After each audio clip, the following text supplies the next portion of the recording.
Hello mga kabibig! Welcome back sa ating bagong YouTube channel. Ito ang pinakamaingay na YouTuber sa lahat ng YouTube. Ako si Kabibig, maglebak-lebak na dyan with evidence. Naku po, may picture na kumakalat ngayon na parang tumatawa si Pangulong Bongbong Marcos during sa briefing ng Bagyong Christine. At parang na-insulto ang maraming Pilipino. May panahon pa bang ngumiti Bongbong Marcos na marami na ngayong lubog na lubog sa baha at nangangailangan ng tulong mo? Naku, kahapon pa naglandfall ang tawag dito, ang bagyo. Pero ngayon ka pa nagpa-briefing? Anong klaseng presidente yan? Yan ang mga tanong. Yan ang gigil na sambayan ng Pilipino asking why BBM is smiling at parang walang nangyari. Nako, itong ang picture na pinag-uusapan ng mga netizen ngayon. Sabi niyo, anong nangyari kay BBM? Bakit parang okay lang ba siya? Ayan, nakabibig, oh. Yan, oh. Nakita niyo naman, di ba? Oh. Baka ano ba, baka hindi tumatawa si BBM diyan, baka na-stress siya nang makita niya na marami pala siyang gagawin. Akala niya yung bagyo ay hindi lalakas, akala niya, ano ba, lilihis ang bagyo o di kaya lilihis ang Pilipinas. Yung bagyo ay papalapit-palapit ng Pilipinas, pero yung ano, yung Pilipinas ay papalayo ng papalayo sa bagyo. Ay, alergi talaga ang mga tao ngayon. Ay, yun mga kabibig, yun ang mga nakita nila ba na anong nangyari kay BBM? Ay, bakit ganyan siya naka-smile? Si Pangulong Bongbong ng Marcos talaga ang makasagot ko ng smile ba siya or hindi. Or baka, ano siya ba na, naguguluhan na kung ano ang kanyang gagawin. Baka one false move ay mababash na naman siya. Baka maibalik ang mga katanungan ng mga tao na saan ba ang flood control projects na sinasabi mo noong SUNA. Alak! Hinahanap talaga ang flood control project, no, 'pag may baha at 'pag may bagyo. Bakit kaya ang natural disaster ang siyang fast checker sa mga proyekto ni BBM? Ay, naku, grabe talaga ang Panginoon kapipig. Yung mga sinasabi ni BBM para yatang inanod sa baha. Kasamang inanod sa baha ang mga tawag dito, mga pangako ni BBM. Sana maanod na rin yung mga politikong kurakot. Oh, yan ang sabi ng ilang netizen na galit kay BBM ngayon. Eto kabibig ha, may nakita akong video mga kabibig na ang problema pala is may budget problem pala. Kaya hindi agad-agad ang tawag dito, nakapagpadala ng pagkain, yung tulong sa ano, tawag dito, sa nasalanta ng bagyo. Eto kabibigyan, nakita ko lang 'to at gusto kong i-share sa inyo. Alam niyo naman, lebak-lebak with evidence tayo dito. So, ito yung video na pinag-uusapan ngayon. Ito kabibig ha, i-share ko lang ha. Ito ha, i-on ko ang audio. Led by the DND, and they are prepared to provide number one from the AFP airlift kasi may mga kalsada hindi pa madaanan. And number two, they are continuing with the AFP is also continuing to monitor the situation so that we will be able to activate the EDCA sites which were put there specifically for this purpose. So the other departments seem to be well prepared. We have some budgeting issues simply because meron tayong napakarami ang dumadaan na bagyo. Di bale, but that's not something that we should worry about because we will be able to remedy that.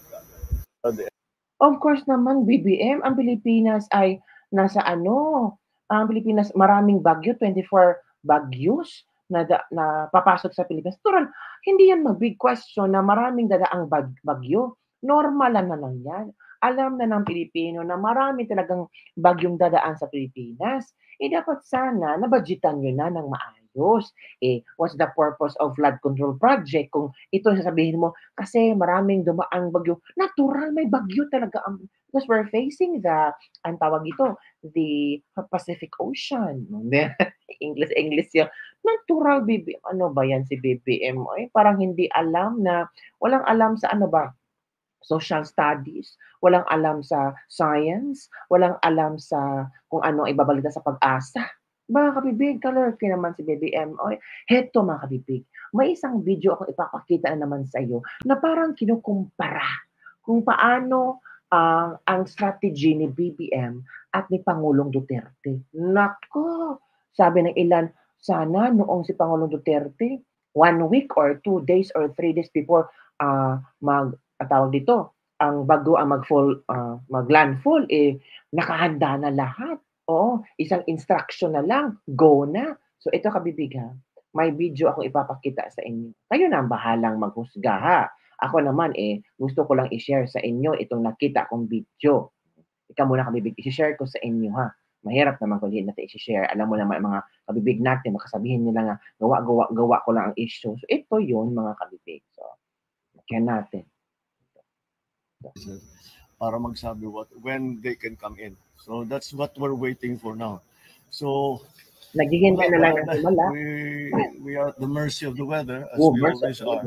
So we will just have to wait for the true effects of this typhoon, Christine. All right? Thank you. My countrymen, mga kababayan, while we are facing the heavy downpour and strong winds of Ulysses, I assure everyone that your government is on top of the situation. From the beginning, various government agencies have already been mobilized to respond to the situation on the ground. I renew my call on all local government units and concerned agencies to ensure that the well-being and safety of our people remain the top priority. As President, I guarantee you that your government will do its best to provide assistance in the form of shelters, relief goods, financial aid, and post-disaster counseling. Rest assured, the government will not leave anybody behind. We will get through this crisis, I assure you. As one nation, kapit po tayo, mga kababayan, magbayanihan po tayong lahat. Para magsabi when they can come in. So that's what we're waiting for now. So we are at the mercy of the weather as we always are. So we will just have to wait for the true effects of this typhoon. Yun mga kabibig ha. Nakita nyo na, kayo nang bahala magkumpara. Ayoko namang magkumpara. Kayo nang bahala mag-comment below. Well, depending on different president, different strategy, different approaches kung paano nila solusyonan ang problema ng Pilipinas, lalo na sa pagbagyo. Diba? So hindi natin madidiktahan si BBM kasi may sariling pag-isip-isip naman siya.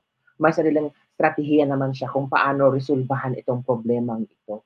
While ang Office of the Vice President, hinahanap ng mga tao, nasan ba yung Office of the Vice President? Hala, Office of the Vice President, hinahanap. Bakit nyo hinahanap ang Office of the Vice President? Di ba? Kakaltasan ito? Di ba?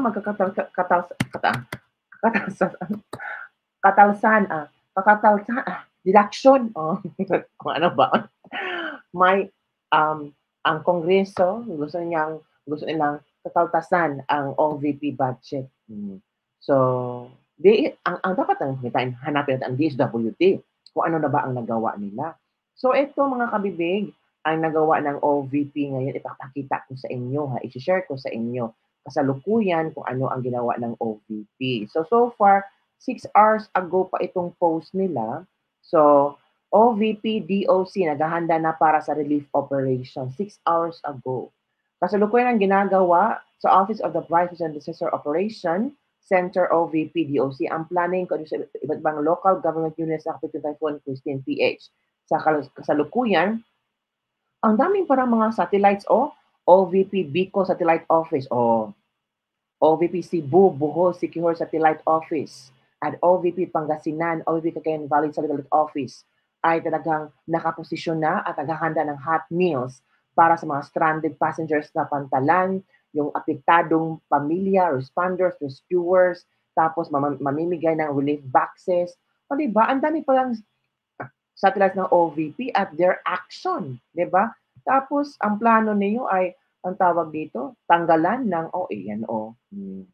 tanggalan nyo ng budget ang OVP kasi ang DSW na lang ang magagawa nito. O tingnan nyo, ito bang walang programa? Ito bang walang ginawa? Nako, mahiya naman tayo. Tapos tatanungin nyo na, may ginawa ba ang Office of the Vice President? Oh, meron namang ginawa ang Office of the Vice President. Tingnan nyo lang, hindi kayo mahiya dyan.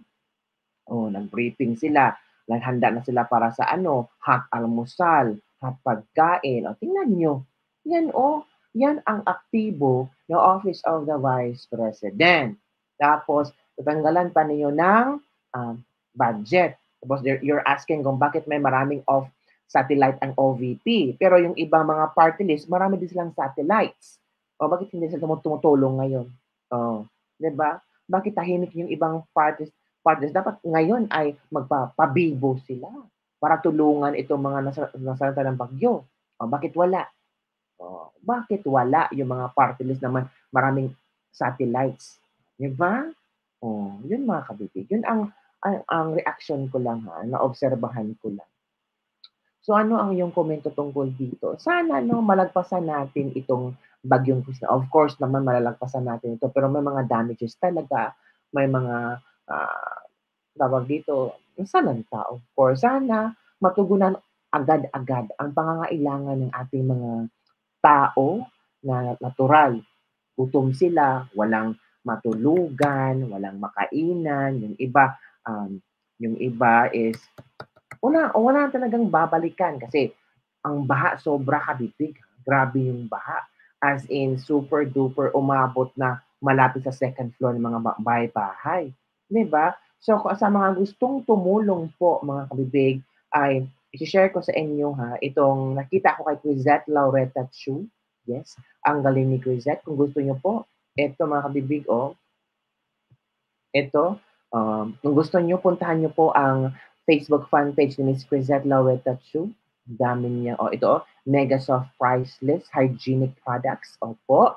Tapos made of payments, pick up address. Marami dyan mga kabibig. Puntahan niyo lang po ang Facebook fan page ni Ms. Crisette Laureta Chu. Magtanong po kayo. Ito po ang fan page ni Ms. Crisette Laureta Chu. Puntahan niyo po. At scroll down, hanapin niyo po yung ito. Ito kabibig. Yan. At ito pa mga kabibig. Diba? Sila ay nakipag-coordinate na rin po sa Office of the Vice President. Bongga, maraming tumutulong sa Office of the Vice President. So, yun lang po mga bibigang ating ladies lebak-lebak for the day. Don't forget to like, subscribe, and share this video. Basta ang atin lang panawagan ngayon ay we're praying na malalampasan natin ito. Kahit you question ang response ng ating gobyerno ngayon, huwag na tayong mag-ampasihan, huwag na tayong mag-away. Tulungan na natin si Bongbong Marcos, di ba mga kabibig? So yun lang po, kabibig. Don't forget to like, subscribe, and share this video. Bye everyone. See you next time.